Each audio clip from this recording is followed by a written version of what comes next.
France के गणमान्य नागरिक और यहाँ अपनी मेहनत, अपने कौशल से भारत और फ्रांस का गौरव बढ़ाने वाले आप सभी साथियों का नमस्कार।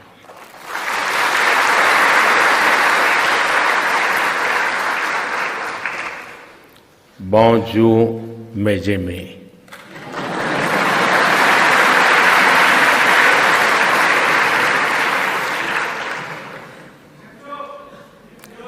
भाइयों और बहनों, भारत और फ्रांस की मित्रता पूरी तरह से अटूट है और ये मित्रता नहीं, एक प्रकार से मित्रता से भी कुछ आगे है। ये नई नहीं है बल्कि सालों पुरानी है। ऐसा कोई मौका या वैश्विक मंच नहीं होगा जहां हमारे देशों ने एक दूसरे का समर्थन न किया हो और साथ काम न किया हो। और इसलिए आज का दिन इस दोस्ती के नाम है। साथियों, अच्छी दोस्ती का मतलब ये है सुख दुख में एक दूसरे का साथ देना, चाहे जो भी परिस्थिति हो। जब भारत या फ्रांस में कोई भी अच्छी उपलब्धि होती हो तो हम एक दूसरे के लिए खुश होते हैं। मुझे लगता है कि भारत में फ्रांस की फुटबॉल टीम के समर्थकों की संख्या शायद जितनी फ्रांस में है उससे भी ज्यादा भारत में होगी।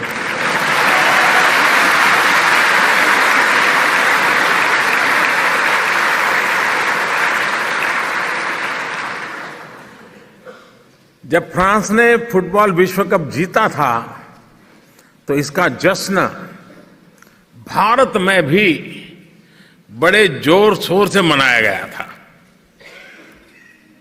साथियों, इसी तरह हम दुख की घड़ी में भी उतनी ही घनिष्ठता से एक दूसरे के साथ खड़े हैं। इसका उदाहरण फ्रांस में हुए एयर इंडिया के 2 विमान हादसों का ये स्मारक भी है। इन हादसों में कई भारतीय यात्रियों का निधन हुआ था। इनमें भारत के महानतम वैज्ञानिकों में से एक डॉक्टर होमी जहांगीर भाभा भी थे। भारत के उस महान सपूत को और अन्य भारतीयों को जिन्होंने इस दुर्घटना में अपने प्राण गंवाए, उन्हें मैं अपनी श्रद्धांजलि देता हूं। साथियों, इस मेमोरियल का हर पत्थर हमारे नागरिकों की एक दूसरे के लिए संवेदनशीलता का जीता जागता सबूत है। हम नमन करते हैं सेंट जर्वे के उन गाइड्स को जिन्होंने हादसे के बाद विमान के मलबे की खोज में दिन रात काम किया, विपरीत परिस्थितियों में काम किया। आज उन गाइड्स के परिवारजन भी टेक्नोलॉजी के माध्यम से संपर्क का अवसर प्राप्त हुआ। मैं उन गाइड्स का और उनके स्वजनों का भी भारत की तरफ से आदरपूर्वक आभार व्यक्त करता हूं। मैं सेंट जर्वे के मेयर का आभार व्यक्त करता हूं जिन्होंने इस मेमोरियल को बनाने में बहुत महत्वपूर्ण भूमिका निभाई है। मैं फ्रांस की सरकार, राष्ट्रपति मैक्रो और फ्रांस की जनता का मुझे आमंत्रित करने के लिए, आप सभी से मिलने का अवसर देने के लिए भी आभार व्यक्त करता हूं।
एक वादा किया था, आपको याद है कि नहीं मुझे मालूम नहीं, मुझे याद है। और आमतौर पर राजनेताओं को वादा भुला देने में मजा आता है।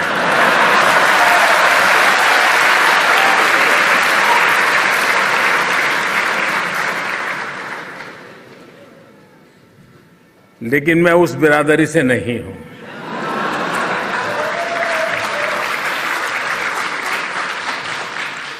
और इसलिए मैं खुद वादा याद कराता हूं।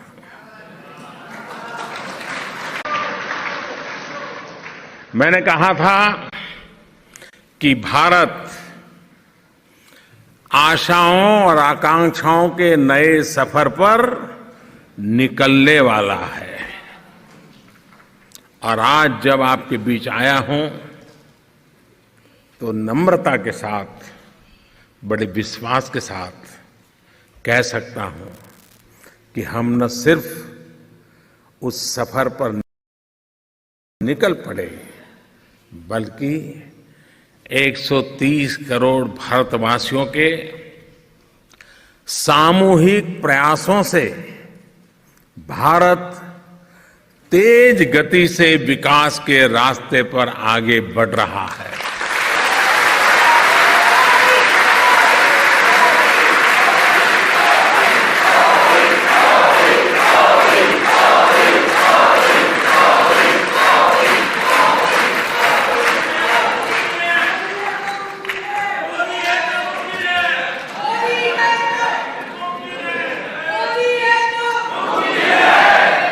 यही कारण है कि इस बार फिर देशवासियों ने पहले से भी अधिक प्रचंड जनादेश देकर हमारी सरकार को समर्थन दिया है।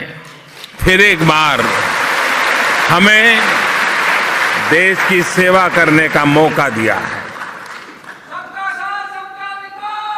ये जनादेश सिर्फ एक सरकार चलाने के लिए नहीं है, बल्कि नए भारत के निर्माण के लिए है।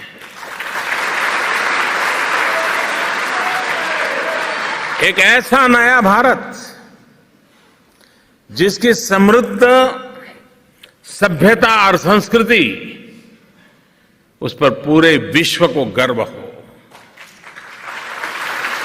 और जो 21वीं सदी की आधुनिकता को भी लीड करें।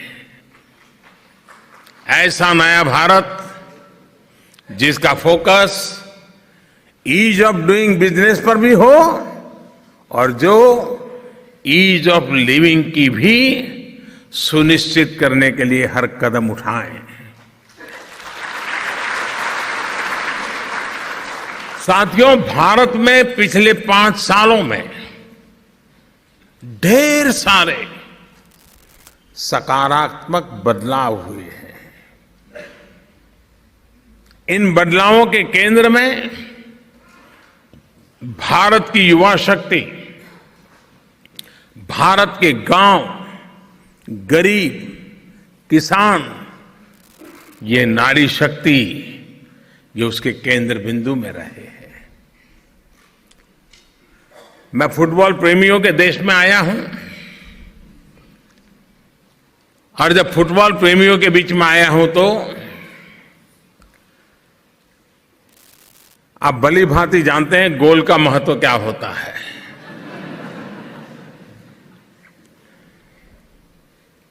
और इसलिए अल्टीमेट अचीव करना है तो गोल ही करना होता है। हमने पिछले 5 सालों में कुछ ऐसे गोल रखे हैं जो पहले नामुमकिन माने जाते थे।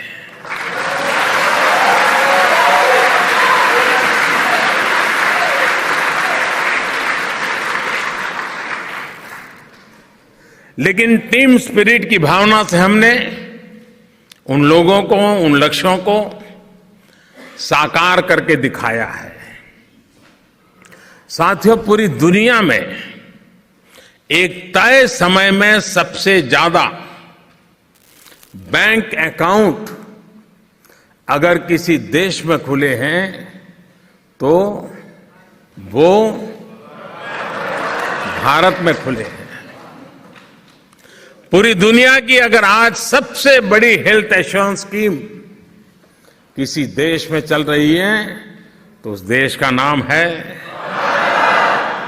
इस स्कीम से कवर्ड लोगों की संख्या कितनी ज्यादा है, इसका अंदाजा आप इसी बात से लगा सकते हैं कि अमेरिका, कनाडा, मैक्सिको, इसकी जो कुल आबादी है उससे अगर हम जोड़ दें तो उससे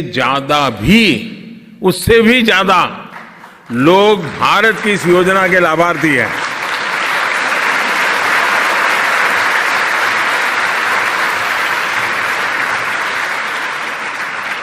साथियों, पूरी दुनिया ने टीबी को समाप्त करने का लक्ष्य साल 2030 तक रखा है। पूरे विश्व ने 2030 तक इस काम को पूरा करने का तय किया है। लेकिन ये नया हिंदुस्तान है। आपको गर्व होगा कि जिस गति से हम इस पर काम कर रहे हैं उससे भारत इस लक्ष्य को 5 साल पहले 2025 में पूरा कर देगा।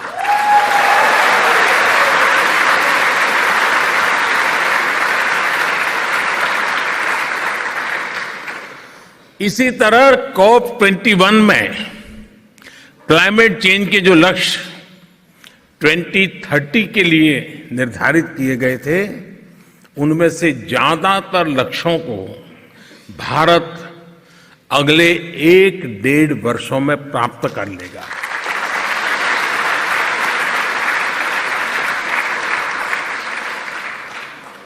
देखिए, हिंदुस्तान वही है, गांधी भी वही है, आप भी वही है। गांधी की शताब्दी भी मनाई गई, गांधी के 125 साल भी मनाए गए। इस बार गांधी के 150 मनाए जा रहे हैं और अब तक दुनिया के 124 देशों के टॉप मोस्ट सिंगर्स, म्यूजिशियंस ने वैष्णव भजन तो तेने रे कहिए ये गाया है।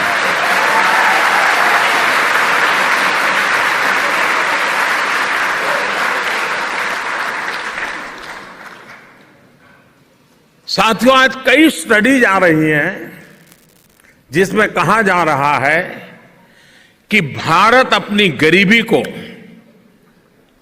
बहुत तेजी से दूर कर रहा है। हम गरीबी से बाहर आ रहे हैं। ये भी हमारा एक गोल था जिसको हम तेजी से पूरा करने में लगे हैं। भारत आज नई ऊर्जा से भरा है और उसका प्रतीक है कि भारत आज स्टार्टअप की दुनिया में भी बहुत आगे है।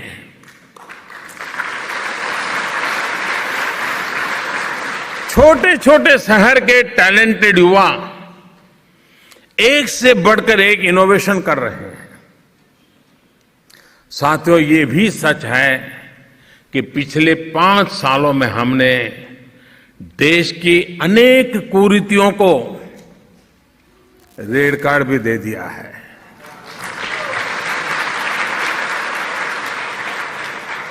आज नए भारत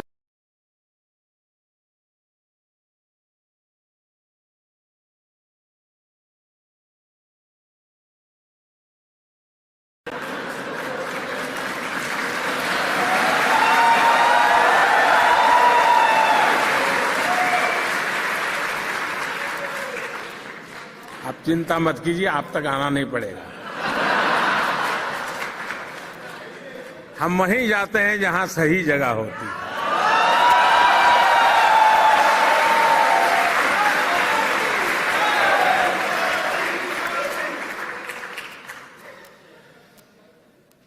आज नए भारत में भ्रष्टाचार, भाई भतीजावाद, परिवारवाद,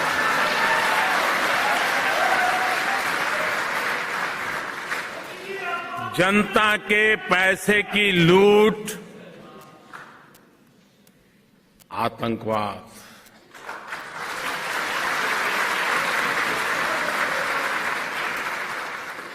जिस तरह लगाम कसी जा रही है वैसा पहले कभी नहीं हुआ। साथियों, नए भारत में थकने रुकने का सवाल ही पैदा नहीं है।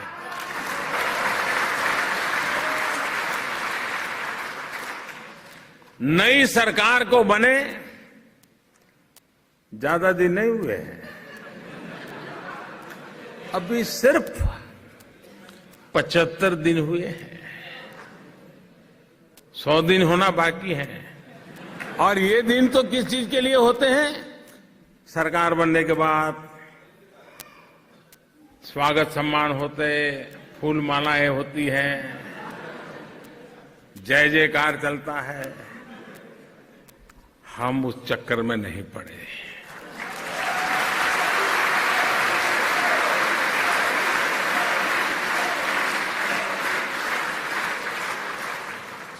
सिर्फ 75 दिन ही पूरे हुए हैं, लेकिन स्पष्ट नीति और सही दिशा के मंत्र से प्रेरित होकर एक के बाद एक कई बड़े फैसले ले लिए गए हैं।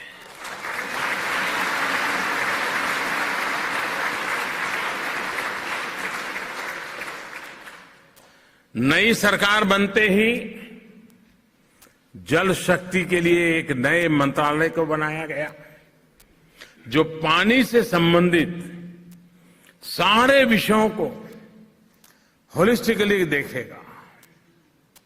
गरीब किसानों और व्यापारियों को पेंशन की सुविधा मिले, इसका भी फैसला लिया गया। ट्रिपल तलाक,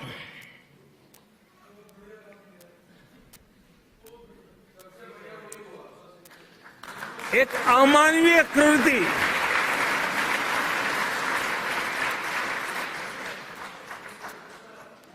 नारी का सम्मान और उसके जीवन भर ट्रिपल तलाक की तलवार लटकती रहे, हमने इसे खत्म कर दिया दोस्तों।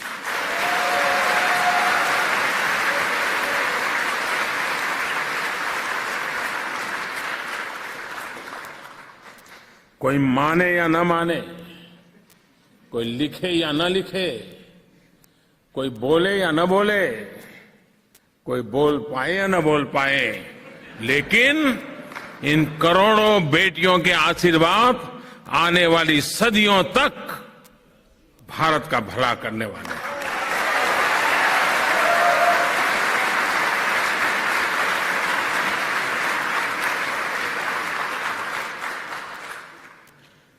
मुस्लिम बहन बेटियों के साथ ऐसा अन्याय नया हिंदुस्तान कैसे स्वीकार कर सकता है। इसी तरह चाइल्ड प्रोटेक्शन और हेल्थ के क्षेत्र में भी सरकार ने कई महत्व क्रांतिकारी कदम उठाए हैं। आज इस बात की भी बहुत चर्चा है। इस बार हमारी संसद का सत्र पिछले 6 दशक से भी ज्यादा प्रोडक्टिव रहा है। यानी पिछले 60 साल में जितने भी पार्लियामेंट के सत्र हुए, उसमें जितना काम होता था एक एक सत्र में, उससे ज्यादा काम इस बार हुआ है।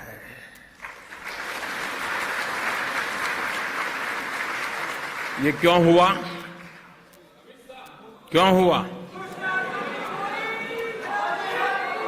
नहीं, क्यों हुआ?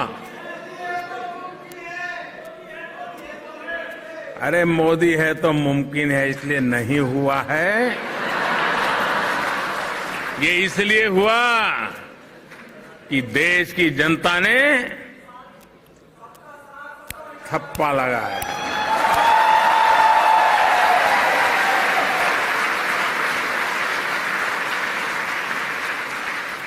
ये 125 करोड़ देशवासियों की ताकत है, ये लोकतंत्र की ताकत है, और उसका दबाव होता है जो देश हित के काम करने के लिए हर किसी को प्रेरित भी करता है, मजबूर भी करता है।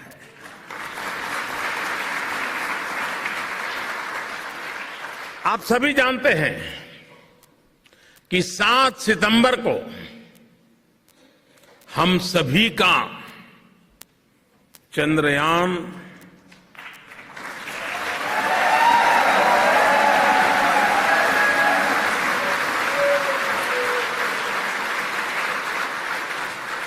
चांद पर उतरने वाला है।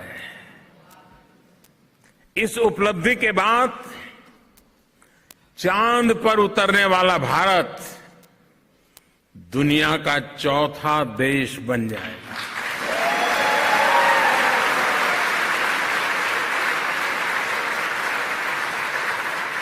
बहनों और भाइयों, भारत में हो रही इस प्रगति के बीच फ्रांस के साथ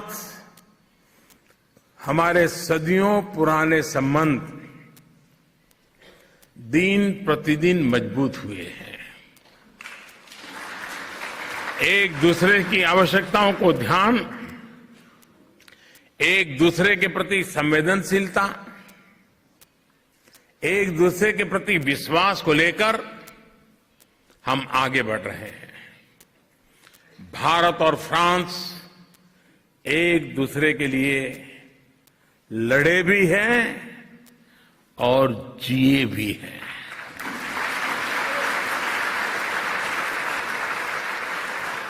दोनों देशों ने कंधे से कंधा मिलाकर दुश्मनों से मुकाबला किया है।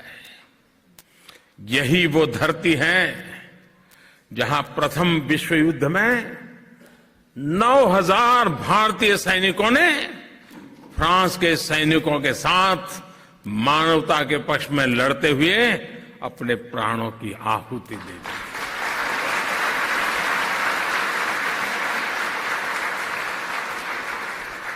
और यहां रहने वाले हर हिंदुस्तानी को ये 9,000 का आंकड़ा कभी भूलना नहीं चाहिए।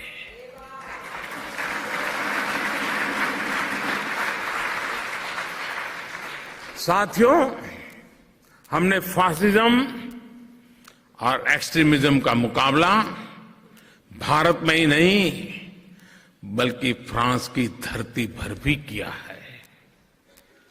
हमारी दोस्ती ठोस आदर्शों पर बनी है।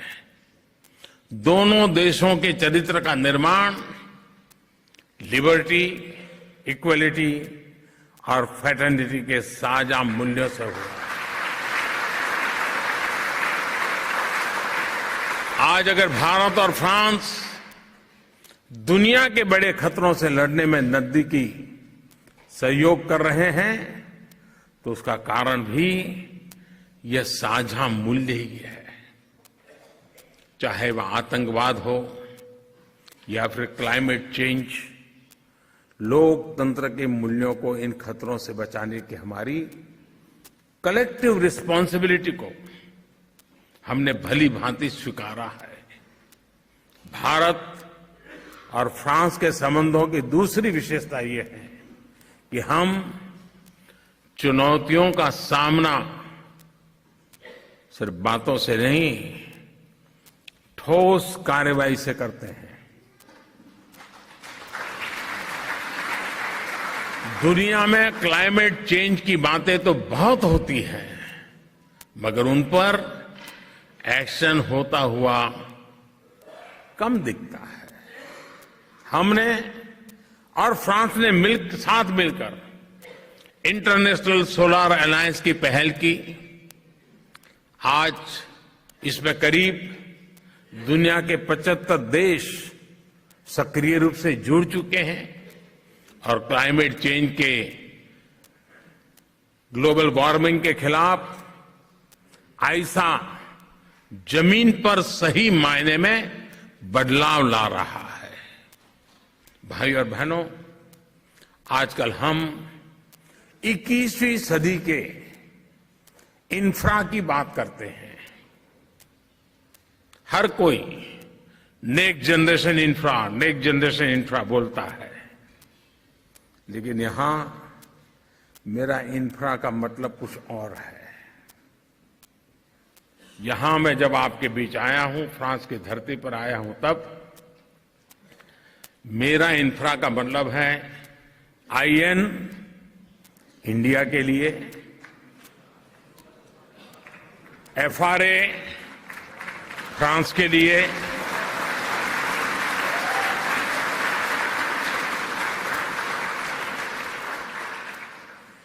आईएन प्लस एफआरए यानी इंडिया और फ्रांस का तालमेल अलायंस इंफ्रा।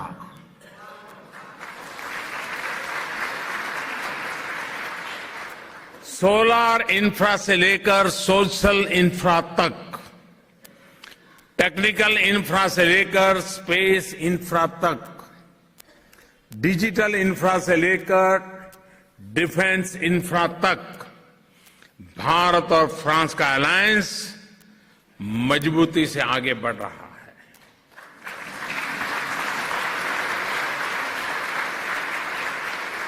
भारत में स्मार्ट शहरी व्यवस्थाओं के निर्माण और इंटेलिजेंट ट्रांसपोर्टेशन में भागीदारी से भी दोनों ही देशों को लाभ मिल रहा है। भाइयों और बहनों, फ्रांस में भारतीय वैज्ञानिकों और इंडिया में फ्रेंच टेक्नोलॉजी का बड़ा सम्मान है। आप में से कई लोग फ्रांस में भारत की वैज्ञानिक प्रतिभा को रिप्रेजेंट कर रहे हैं। एटॉमिक एनर्जी, एरोस्पेस टेक्नोलॉजी और दूसरे हाईटेक एरियाज में दोनों देशों के सिग्नेचर प्रोजेक्ट्स जुड़े हुए हैं। फ्रांस में दुनिया के इकलौते फ्यूजन रिएक्टर बनाने के प्रोजेक्ट में भी भारतीय प्रतिभा भागीदार है। यही सदी का बहुत महत्वपूर्ण वैज्ञानिक प्रोजेक्ट है। जब यह टेक्नोलॉजी आने वाली पीढ़ियों को अपार ऊर्जा उपलब्ध कराएगी तो उसमें आपका भी योगदान होगा। सोचिए कितना गर्व होगा हर भारतीय को। साथियों, भारत से आपका रिश्ता मिट्टी का है।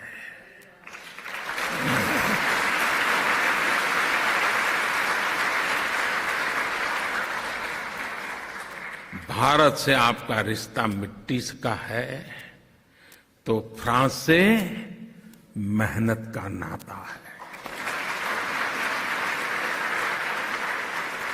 आपकी सफलताएं फ्रांस के लिए गौरव का विषय तो है, साथ ही यह भारत को भी गौरवान्वित करती है। भारतीय मूल के लोगों ने फ्रांसीसी पब्लिक लाइफ में भी बेहतरीन प्रदर्शन किया है। कई व्यक्ति फ्रेंच संसद के सदस्य हैं।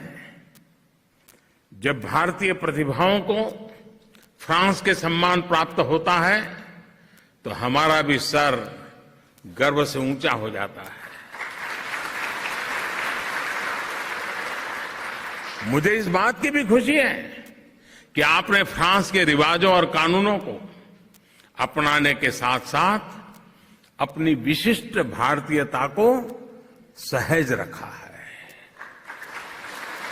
मुझे बताया गया है कि गणपति महोत्सव पेरिस के कल्चरल कैलेंडर की मुख्य विशेषता बन गया है।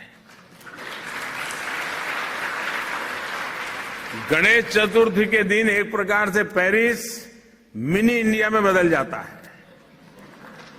यानी अब से कुछ दिन बाद यहां गणपति बप्पा मोरिया की गूंज भी सुनाई देगी।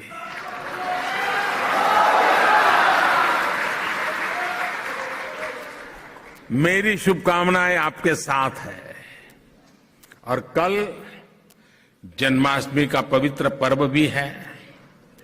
मैं इसके लिए भी आप सभी को बहुत बहुत शुभकामनाएं देता हूं। साथियों, इस वर्ष हम सब महात्मा गांधी की 150वीं जयंती और गुरु नानक देव जी की 550वां प्रकाश पर्व भी मनाने जाते हैं। मैं उम्मीद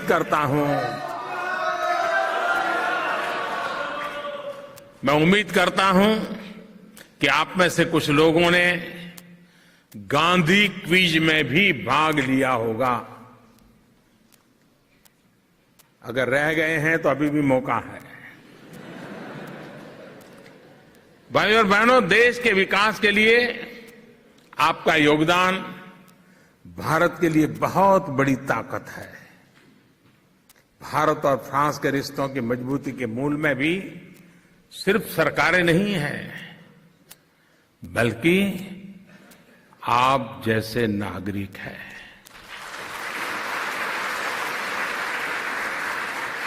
आप ही फ्रांस में भारत के प्रतिनिधि हैं। आप ही भारत की आवाज हैं। आप ही भारत की पहचान है। मुझे विश्वास है कि भारत की इस आवाज को आप हमेशा हमेशा के लिए बुलंद करते रहेंगे।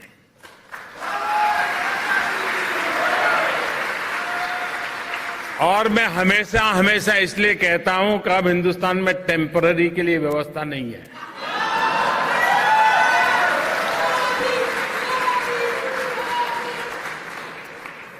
आपने देखा होगा 125 करोड़ का देश, गांधी और बुद्ध की धरती, राम और कृष्ण की भूमि, टेम्पररी को निकालते निकालते 70 साल चले गए।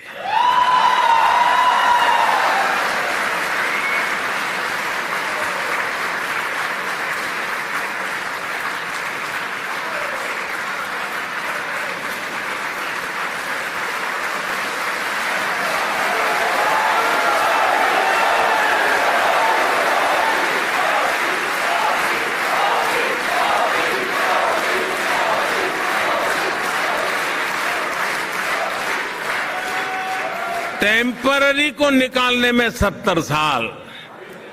मुझे तो समझ नहीं आ रहा है हंसना कि रोना।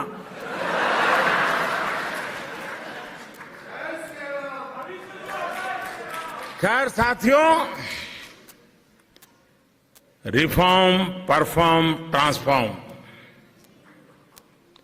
और परमानेंट व्यवस्थाओं के साथ, पक्के निर्धार के साथ देश चल पड़ा है, चलता रहेगा, मकसद को भी पूरा करेगा, मंजिल को भी प्राप्त करेगा।